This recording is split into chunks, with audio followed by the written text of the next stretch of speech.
रहमान शहीद नसरुल्लाह गरानी जो बिरादर मोहम्मद याकूब गरानी 4 महीना गुज़री आहे शहीद नसरुल्लाह गरानी के क़त्ल के सरदार ख़ालिद लुंड ऐं उनजे पुटनि ऐं उनजे गनमैन ऐं वाठनि मुंशियनि शहीद कयो भाउ नसरुल्लाह के। इन्ही शहीद करण खां पोइ इन्ही क़त्ल के मुख़्तलिफ़ रंग ॾिना विया। हाणे लुंड सरदार इन्ही शइ के क़बीले जी झेड़ी में आणणु चाहे थो पियो। मुख़्तलिफ़ तरीक़े सां हिरासत कयूं वञे थो, असां ते हमला कया वञनि था पिया। असां पुरअमन एहतजाज करण जे लाइ शहीद नसरुल्लाह जे कातिलनि जी गिरफ़्तारी जे लाइ SP ऑफिस वियासीं। असां उतां वापसी में अचूं पिया, पुरअमन एहतजाज रिकॉर्ड कयूं। यारे लुंड ऐं मीरपुर में 3 किलोमीटर मुफ़ासिलो आहे। उतां 150 खां 200 माण्हू हुआ जेके शिरपसंद या कुझु वाठा जेके लुंड सरदार जा आहिनि। सॼी बिरादरी अलॻि आहे, जेके वाठा आहिनि उन्हनि जे लाइ चऊं था पिया। असांजी कंहिंसां झेड़ो कोन्हे क़बीलाई, न असां त क़बीलाई झेड़ो कंदासीं।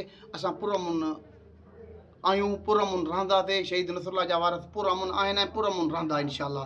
उन खां अलावा ख़ालिद लुंड मुख़्तलिफ़ हरबा इस्तेमालु करे थो पियो मूंखे हिरासत करण जे लाइ त हिन केस मां हथु खणा। इन्हनि में कूड़ा FIR असां ते करायईं। असां सां विड़ियो बि आहे, लठा बि हयूं, कुआड़ियूं बि हयूं। असांजे माण्हुनि ते वरी कूड़ा FIR बि असां ते करायूं। हाणे ख़ालिद लुंड वरी ॿियो ड्रामो ठाहियूं वेठो आहे त पंहिंजा माण्हू गुम करे हाणे अगवा जा ड्रामा ठाहियूं वेठो आहे। चए असांजो माण्हू अगवाया, हाणे माण्हू अगवाया, सुबुह चवंदो असांजा माण्हू क़तल कयूं। असां इन ॻाल्हि जे लाइ ट्रायल कोर्ट में बि असां अपील कईसीं, अर्ज़ु कयोसीं। असां हाई कोर्ट ॾे बि वियासीं त असांखे प्रोटेस्ट ॾिनो वञे ऐं इन्हनि जा कूड़ा FIR वग़ैरह इन्हनि जा ड्रामा रद्द ख़तमु कया वञनि।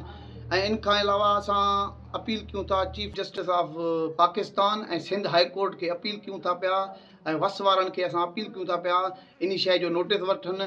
SP साहब खे असां अपील कयूं था पिया, DIG साहब खे, IG साहब खे, लंजार साहब खे, वज़ीर आला सिंध खे ऐं जेके वस वारा इदारा आहिनि असां सां इंसाफ़ कयो वञे ऐं इन शइ जो नोटिस वरितो वञे। असां सां नाहक कंदा पिया आहिनि।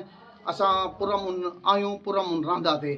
पहिरें असां इन खां अॻु न असां दहशतगर्द हुआसीं, इन खां न अॻु असां पहिरीं गुंडा हुआसीं, न असां फोरू हुआसीं, न अगवाकार हुआसीं।